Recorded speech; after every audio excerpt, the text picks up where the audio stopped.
Bakıda gənc qız faciəvi şəkildə həyatını itirib. Doğru Xəbər Azərbaycan xəbər verir ki, Aysun Həsən qızı Abbas Əliyeva Binəqədi rayonunda yaşadığı mənzildə dəm qazından boğularaq vəfat edib. O dünən saat 16 radələrində yaşadığı evin hamam otağında huşsuz vəziyyətdə aşkarlanıb. Təcili tibbi yardım çağırılsa da 25 yaşlı Aysun həyatını xilas etmək mümkün olmayıb. Baş vermiş faktla bağlı araşdırma aparılır. Goranboyda ölümlə nəticələnən dəhşətli qəza baş verib. Unikal bildirir ki, Nadirkənd kənd ərazisində minik avtomobili idarəetmədən çıxaraq aşıb, nəticədə sürücü, Kələk kənd sakini 1986-cı il təvəllüdlü Hüseynov və onun övladı 2008-ci il təvəllüdlü Hüseynov həlak olublar.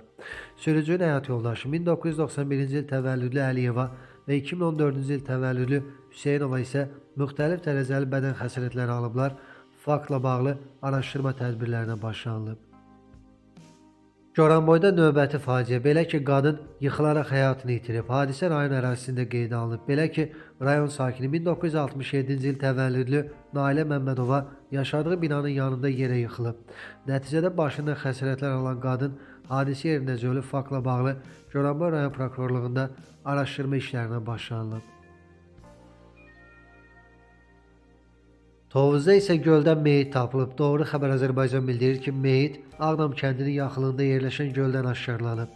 Söz gedən göldən orta yaşlı qadının meyidi tapılıb. Qadının meyidi müayinə olunmaq üçün aidiyyatı üzrə təhvil verilib.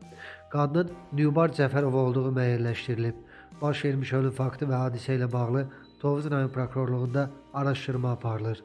Əlavə məlumatlar veriləcək. Qaxda 62 yaşlı kişi kafedə ölüb. Doğru Xəbər Azərbaycan bildirir ki, Qax rayonunun Kötüklü kəndində kafeyə gələn rayonun Qaysarlı kənd sakini 1964-cü il təvəllüdlü Musayev Əbülfət Eyüboğlunun halı qəfil pisləşib. Hadisə yerinə təcili tibbi yardım çağırılsa da onun həyatını xilas etmək mümkün olmayıb.